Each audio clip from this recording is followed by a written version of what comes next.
semua, bukan dalam dalam 1 tahun. 24 jam saja ada waktu kita dilarang berkeliaran. Mana? Menjelang matahari tenggelam. Itu dilarang. Anak-anak kita disuruh masuk ke dalam rumah. Enggak boleh. Jangan sampai melihat matahari yang memerah itu sampai tenggelam. Karena itu tanduk setan. Makanya jin di situ menyembah. Cuma anak-anak kita justru kalau mau tenggelam selfie. Sunset gere. Justru dilarang dalam agama. Anak-anak kita ketika matahari mau tenggelam, suruh masuk di dalam rumahmu. Jangan biarkan dia bermain. Supaya dia tidak diganggu oleh makhluk halus. Jin. Tutup jendelamu, tutup pintumu. Sehingga mereka jin-jin itu tidak masuk. Karena waktunya dia keluar. Makanya sholat pun dilarang pada waktu itu. Jadi, ibadah yang paling bagus adalah sholat. Tapi kenapa dia dilarang? Saking tidak bisanya melakukan aktivitas di situ. Makanya jangan, diam saja. Yang dibolehkan dalam ulama hikmah itu membaca 4 surah. Wal-lail, wasyams, qul a'udzu bil falaq, qul a'udzu bin nas. Ya kumacalla ni matan nasemelo labu tabaca 4 surah. Siapa yang mengamalkan ini maka rezekinya itu seperti air hujan, tidak terputus. Ya kumeki alit dalek dena patu dalek tamangalir terus. Sampai kita pun bendung itu Pak, insya Allah masih terus. Orang berusaha membendung rezeki kita, ada saja jalannya itu datang. Amalkan 4 surah ini ketika matahari mau tenggelam. Apa lamo? Yang penting nama surahnya dihafal. Ya kalau hafal nama surahnya kan enak. Itu surah ke-91 dan 92. Jadi wasyams dengan walail. Kemudian yang kedua, yang ketiga kalau surah bil falaq dan yang keempat kalau surah bin nas. Jadi itu wasyams dengan walail itu berdempetan. 2 surah berdekatan. Kalau surah bil falaq, kalau surah bin nas juga berdempetan. Jadi itu 4 surah yang dibaca. Kalau anak-anak masih sekolah, suruh amalkan itu. Akan diberikan kecerdasan dari segala lini. Mudah memahami ilmu itu, Pak. Itu di kitab-kitab hikmah itu dianjurkan itu. Kemudian, waktu itu kan, kemudian waktu menjelang terbitnya matahari. Itu juga kita dilarang berkeliaran. Makanya sering banyak orang kena musibah kecelakaan di situ, Pak.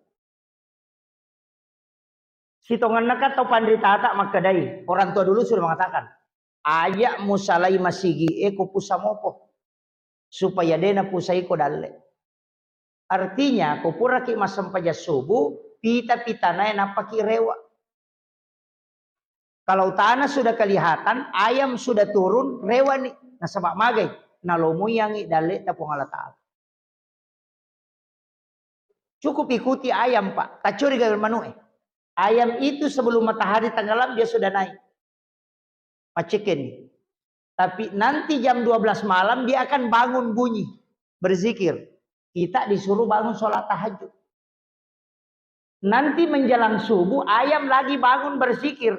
Dengan bunyi. Karena ayam kasih tahu kita. Ini waktu yang paling bagus untuk berzikir. Wabil azhari hum yastaghfirun kata Al-Quran. Di waktu sahara hendaknya kalian beristighfar. Itu menjelang masuk waktu subuh. Makanya Rasulullah mengatakan, ayam jantan ketika berkokok itu melihat malaikat. Maka berdoalah. Sesungguhnya ayam itu kan bisa melihat malaikat. Makanya ketika dia berbunyi, maka berdoa. Makanya itu kumamoni manui suruki milodo.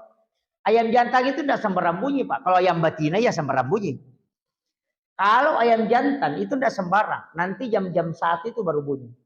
Itu sudah sepertiga malam. Itu karena sudah turun malaikat yang turun di mau sholat tahajud orang. Sebenarnya itu yang intinya.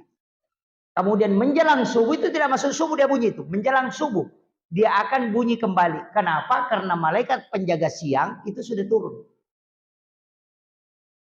Makanya sholat subuh disaksikan para malaikat. Karena malaikat penjaga malam dan penjaga siang ketemu di subuh hari. Kenapa sedekah subuh itu istimewa? Karena di situ kuncinya. Disaksikan dua kelompok malaikat. Kalau Bapak sedekah di waktu duha, itu tidak sama ketika subuh. Sedekah 100.000 di waktu duhur, kemudian sedekah 50.000 di waktu subuh, itu tidak sama. Kita mengatakan besar nilainya. Oh iya, tapi malaikat yang mendoakan sedikit. Makanya kenapa Rasulullah menyuruh kita sedekah subuh. Dan biar tidak banyak, Pak. Biar 1.000 rupiah yang penting rutin. Daripada 50.000 cuma satu kali satu bulan. Karena ada yang begitu. Asa ide Ustaz. Daripada subuh-subuh patak-patak kori. 50 sak buci cap awan. Bagus. Tapi malaikat itu, Pak, karena seperti komputer. Malaikat itu seperti komputer. Kalau kita sedekah, dia berdoa. Kalau tidak, dia diam juga. Jadi malaikat cuma bilang kalau sedekah tanggal 1, malaikat berdoa. Baru dia kasih tahu utamanya, kita istirahat. Nanti tanggal 1 berikutnya baru didoakan lagi. Begitu. Yenaro ampai nabita, maka ada amal kaminan napuji pung Allah Ta'ala. Amal yang berkesinambungan. Wa ingkallah, walaupun sedikit. Jadi aja tak kadamai gede. Namo sisa bumi setiap subuh. Kenapa juga kita sedekah subuh? Maka dia Nabi tak sekiranya musibah dengan sedekah bersamaan, itu sedekah tidak pernah didahului oleh musibah. Bikin mas samangi abala si bapak sedekah, denang kanana layolo abala. Tatai pas sedekah itu dilayolo. Karena itu nak ada sedekah itu tak ada faul bala. Jadi sebelum kita melakukan aktivitas, usahakan bersedekah dulu. Dena kada agamanya berimpak ya. Ingat. Nabi tidak mengatakan berimpak. Tapi Nabi mengatakan bersedekah. Kalau impak itu harta. Kalau sedekah bisa bukan harta. Makanya masalul ladzina yunfikuna amwalahum. Perumpamaan orang yang mengimpakkan hartanya. Jadi sedekah zakat dengan impak. Semua ini sedekah, impak juga sedekah, zakat juga sedekah. Sedekah ya sedekah, cuma sedekah itu masih umum karena banyak cabangnya. Mendoakan orang itu sedekah. Mengirimkan Fatihah kepada orang yang meninggal itu sedekah. Orang hidup dikirimkan Fatihah itu sedekah. Memberi minum kepada anjing dan binatang itu sedekah. Tersenyum kepada sesaudara muslim itu sedekah. Jadi itu tidak ada modalnya, Pak. Cuma mulut saja dikasih miring. Nah, itu sudah dapat ilmu itu. Iya. Karena tabassumu kafiahi kalau ke sedekah. Mi cawa-cawa beru lo padamu rupa tahu karena kesenangan itu sedekah. Dia mi cawa-cawa ya, mi cawa-cawa. Apa sih salah ti cawa-cawa si bami cawa-cawa. Nah, ya ku cawa-cawa kiru begini. Nah, itu cawa-cawa ini itu. Beda. Tersenyum karena bahasa yang membuat orang senang itu senyum, Pak. Iya. Mega tuh kada webas sa panak na yano makaraga na leko nasa de mi cawa-cawa ko to si runto. Dito ka yaling. Panamong ka yaling ito kasi gari gusto ka nagtawanan. Dito ka guna. Ya begitu. Dari situlah sehingga semua foto cale itu tersenyum di pohon kayu.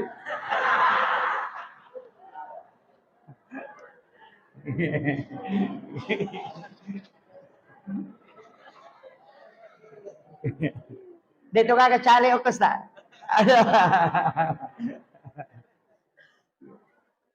Ya. Nggak ada foto cale itu yang tidak tersenyum. Itu tabassumu kafiahi kalau kesedekah. Makanya saya kasih itu kalau ada cale di sini rajin sedekahlah. Apa namo maga jana si Pak Pak o mabasaki tatak yang enggak tahu kanja. Iya. Ya kung kaparema Pak 50 tahun manjai parema, kalau ngasumi itu 5 bagi-bagi kapag makate kanja payano padahal 50 tahun kiru. Iya. Itu aja kuncinya. Jadi ya komeki yang enggak makanya aku pada taruh tahu abasaki. Makanya sekarang banyak orang yang melakukan dosa besar, kemudian dia bagi-bagi, masyarakat kadang menghargai. Iya. Narkoba, Dari penjualan narkoba, kemudian dia sedekah. Kemudian orang memuliakan dia. Nah sebab, ya kumia nggak tahu kanja. Ya nama bahasa mau tak tahu kanja. Makanya kita yang disuruh hati-hati mengambil jalur rezeki. Itu penting, hati-hati. Tapi tidak ada di sini, tidak ada. Itu kagak Pak Adi? Aja sama seke. Apa iya tuh tahu maseke cecala ada Pak. Nah mau tahu seke cecatoi. Iya. Unrojana tahu bahasa cece tahu seke cecameman. Asa seke patiano pada lain aliwa. Nah, iya. Iya. Tapi ya tuh mabasa ipo gimana? Tahu seke pojiwi. Ya, tapi kalau dalam tasawuf itu Pak Wakapolres tidak ada bab kikir. Kalau dalam tasawuf itu tidak ada bab kikir.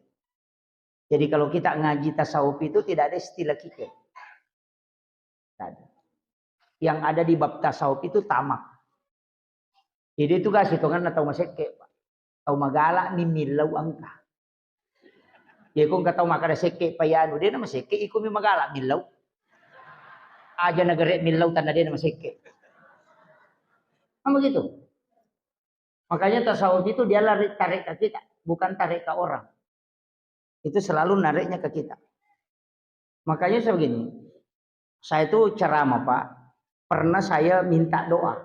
Terus terang ini saya buka. Saya pernah minta doa ke salah seorang ulama tasawuf. Apa yang bisa dibaca sehingga orang itu bisa mengikuti apa yang kita sampaikan. Dia itu justru memarahi saya. Oh, keliru betul kau nak. Rasulullah tidak pernah berdakwah supaya dia orang lakukan itu. Dakwah itu bukan begitu tujuannya. Jangan kau paksa orang supaya dia ikut sama kamu. Oh, itu bukan agama itu. Sebenarnya begini, dia sampaikan. Kalau kau menjadi pendakwah, perbaiki saja dirimu sehingga orang bisa menjadikan kau sebagai contoh. Jangan paksa orang ikut ke kamu, tapi kau paksakan dirimu untuk baik supaya orang menjadikan kau contoh. Makanya disebut suri teladan. Suri teladan itu diambil dia untuk diikuti, bukan kita yang memaksakan ke sana. Itu berat Pak. Jadi makanya kenro ki melolo tidak bisa Pak.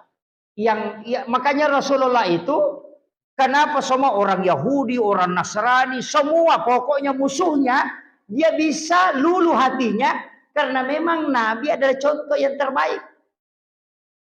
Coba, karena dia mengelola dirinya menjadi orang baik, pokoknya perilakunya dia baik, dia tidak paksakan orang ikut. Mau ikut, tidak mau ikut, yang penting Nabi sudah menampakkan kebaikan, maka orang akan dengan sendirinya ikut. Jadi tatalah dirimu menjadi baik supaya orang pantas menjadikan kau bisa diikuti.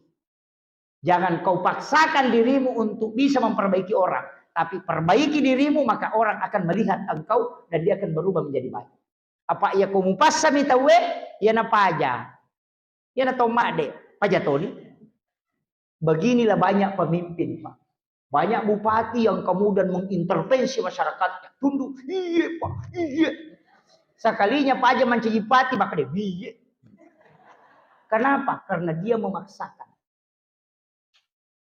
Banyak Pak. Ketika memegang jabatan, kamu pilih jabatan, wah. Apalagi yang selalu minta jabatan itu selalu kasih begini tangannya. Mana Pak? Musuh, ini jadi masalah.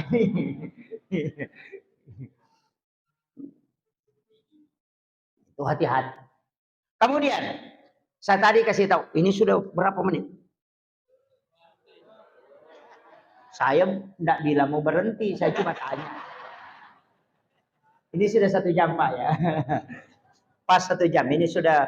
Makanya saya tidak lihat jam itu langsung bisa tahu 1 jam Pak. Ya nama takko bagi kue si Jan. Ukurannya kalau sudah mulai ngilu ini, ini sudah 1 jam.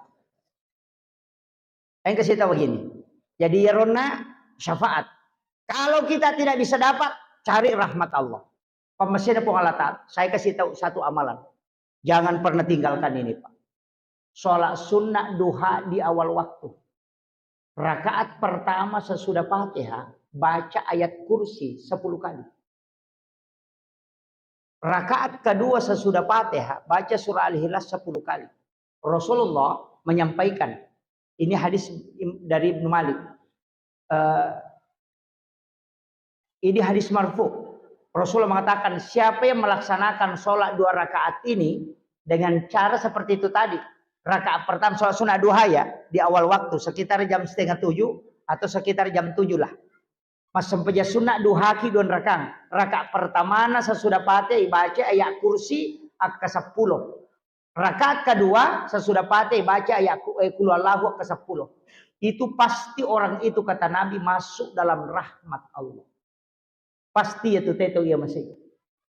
Makanya Rasulullah itu salat duha di awal waktu. 2 rakaat dulu dia pisah. Nanti sekitar jam-jam 8:30, jam 9 baru dia kerjakan lagi.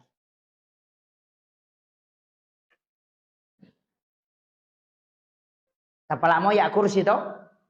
Aja na pade ro jamaah aku pak pole anu nasang. Bede tu nalatu na tangah sostas ko ka 10 baca. Maka dah kaaga na ro nasangi surah Yasin. Maka dah ayat kursi nasangi surah Yasin nasang ko ka 10 baca ustaz. Latu tangah sode na selesai itu.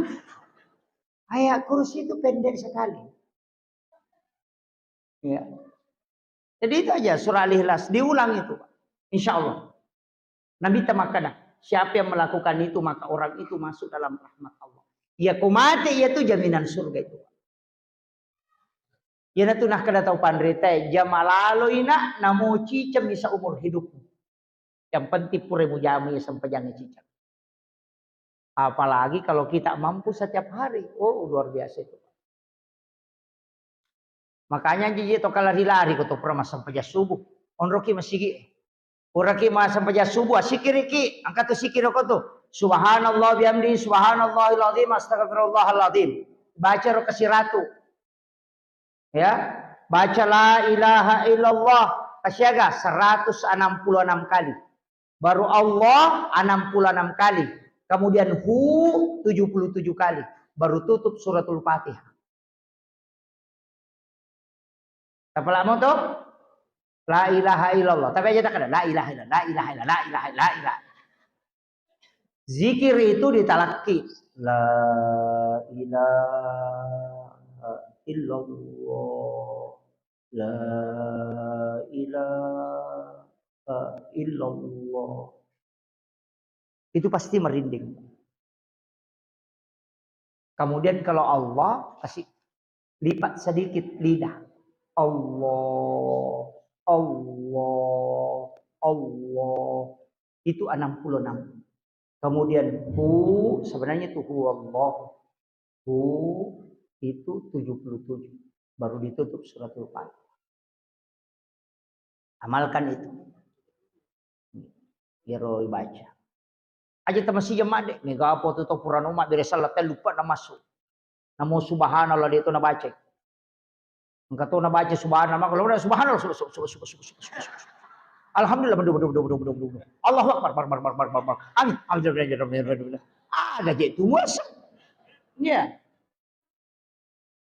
Engkau imam akoro, payah kau engkau imam melauda nak garema dewa curi, desa kada agan asal, meki mangani dia tu nirisak, alhamdulillah, ada je itu masa. Angkat to capa na babi mana sana maut. Tapi angkat to jamaah awi tajago nataja pami capa na nasang. Amin. Pokok nasi lalu to nasang amin.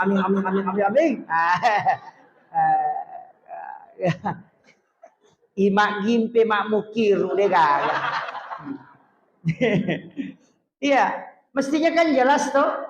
Iya, tapi saya Allahumma ghafir lil muslimin wal muslimat wal mu'minin wal mu'minat.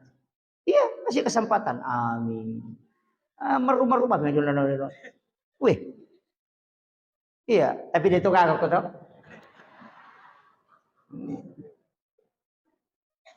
Sudah salam dalam sholat, jangan langsung pergi. Kita duduk, jangan merubah posisi duduk, tetap pada posisi tahiyat dulu.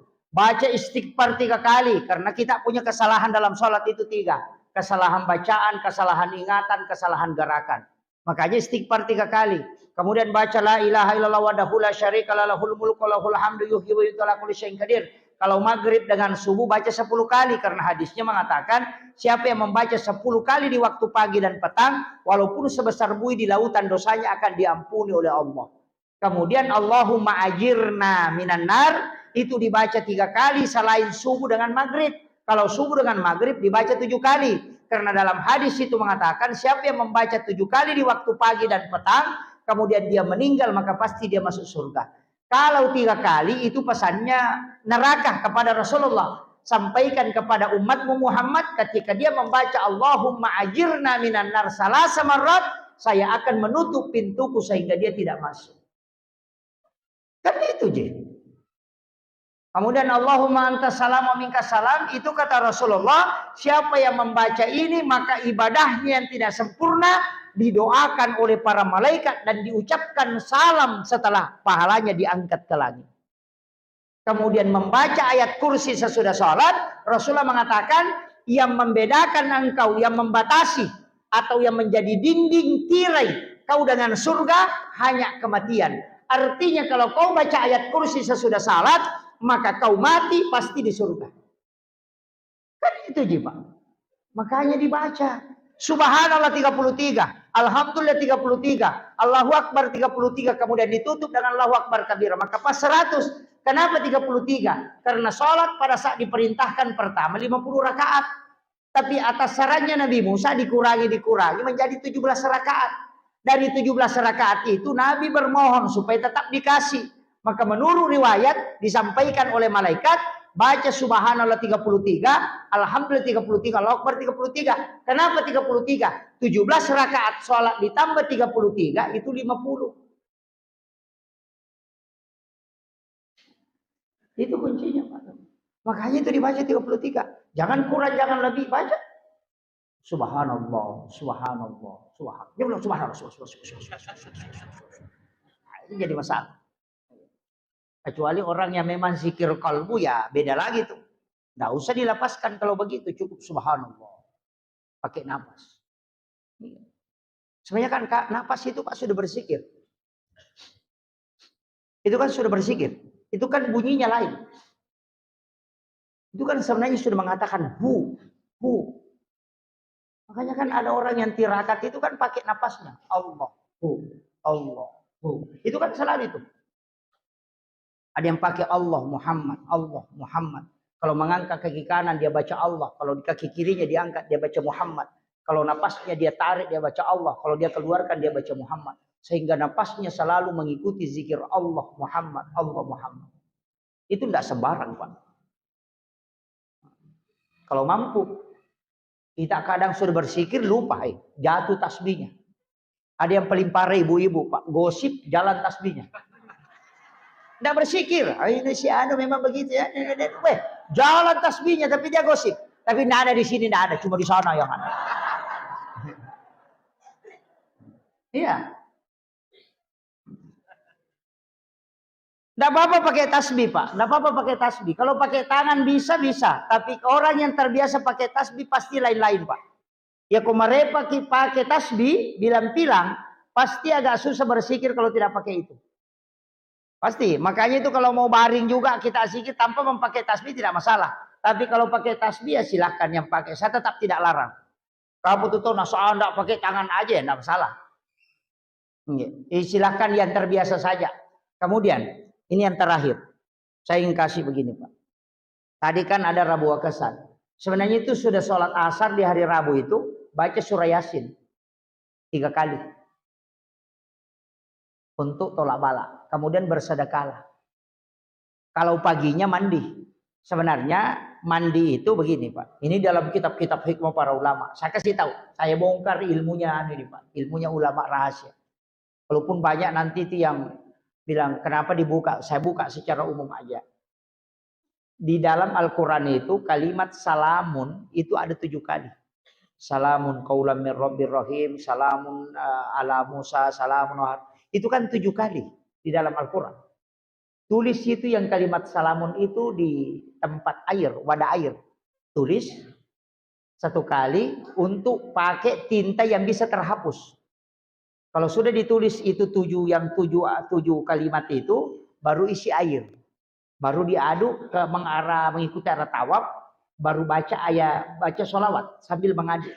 Nanti kalau tulisannya sudah pudar, airnya kita pakai mandi, sebagian kita minum sedikit. Itu supaya tidak terkena taun, itu selama 1 tahun. Itu yang dihafal gitu. Hah? Bulan di mana? Cari sendiri. Itu dia kan. Jadi tolak bala dengan sedekah, kemudian sholat sunnah 4 rakaat. Apakah di sholat sunnahnya duhur atau sholat sunnahnya asar. Kemudian bisa di sholat sunnah duha, tapi pengupunona ina atena. 10 itu napa surah Al-Ikhlas 10 kali, 15 kali tambah pulang surah Al-Falaq, pulang surah Binas. Makanya tetap 17 juga itu. Kemudian itu tadi yang salamun itu ditulis di dalam wadah. Okogi pantenge, okogi bakoro, yoki. Napa pertama napa diadu, baca sholawat sambil mengadu. Bisa juga menggunakan tangan mengadu sambil membaca sholawat. Kalau sudah melebur tintanya dengan air, itu diminum sedikit. Kemudian kita mandi sisanya. Makanya disebut mandi Rabu Wakesan. Iya, itu dianukan. Itu amalan-amalan hikmah. Mega Pak Bu, banyak ilmu hikmah itu yang cuma banyak orang tidak sepakat. Karena ilmu ini ilmu rahasia. Kenapa saya mengatakan rahasia? Karena orang yang dibukakan tabir. Saya saja tidak tahu ilmu itu Pak. Nanti belajar ke ulama baru tahu. Kalau kita cari hadisnya susah. Terus terang, kalau orang selalu mengatakan mana hadisnya itu susah sekali. Tapi ada nanti ulama itu munculkan ini dalilnya dari sini, ini dalilnya dari sini. Sama kalau ada hadisnya mengatakan berhubunganlah suami istri sesudah duhur, tidak ada. Tidak ada hadis mengatakan berhubungan badanlah dengan istrimu sesudah duhur. Yang ada hadisnya Rasulullah mengatakan ketika engkau ingin masuk ke dalam kamar ibu bapakmu di siang hari, maka ketuk pintunya. Itu isyarat. Makanya Bapak Ibu kalau mau bikin anak yang cinta agama, cinta pesantren, buatlah sesudah duhur. Iya. Iya. Sesudah sholat duhur, lakukan hubungan ketika istrimu hamil, pasti dia cinta sekolah. Iya, dia suruh lo mengaji, lo mengaji. Alina itu metama pesantren, alina itu maka rokok pesantren kita pertama. Tapi aku mau rina say. Sipan rasa-rasa. Tapi kalau mau jadi ulama, itu Imamul Ghazali berwasiat. Itu ada di kitab Hiyaliddin. Di bulan Ramadan, pas selesai buka puasa sebelum makan, hanya sudah minum air putih, kemudian berhubungan. Ketika istrimu hamil, anakmu akan jadi ulama. Itu pesan beliau.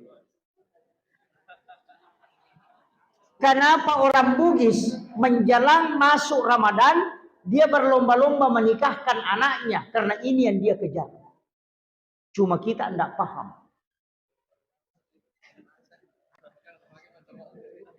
Iya, toli makadami di napake mak malam. Padahal itu di kitab Hiyaliddin Imamul Ghazali bahwa setelah berbuka puasa di bulan Ramadan sebelum makan apa-apa, hanya minum air putih kemudian kau berhubungan. Ketika istrimu hamil, anakmu itu sangat kemungkinan besar dia bisa jadi wali atau ulama. Itu intinya. Kenapa? Ramadan itu jin sudah diikat.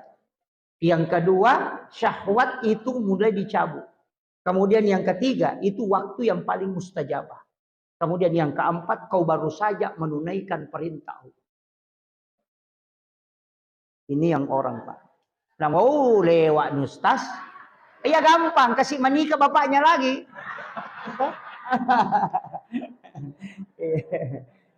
Saya kira ini yang saya wasiatkan Bapak Ibu sekalian. Mudah-mudahan ada hikmahnya. Saya wasiatkan perbaiki ukhuwah. Saya sangat bersedih. Ini penutup. Kalau gara-gara pemilihan presiden, pemilihan legislatif, pemilihan anggota dewan, yudikatif, pemilihan kepala desa, pemilihan kepala kampung, kita bertengkar ataupun tidak berkomong. Ajak lalu kasih salah-salah. Magai semua orang yang mau masuk di anggota dewan itu niatnya untuk memperbaiki kampung dan negara.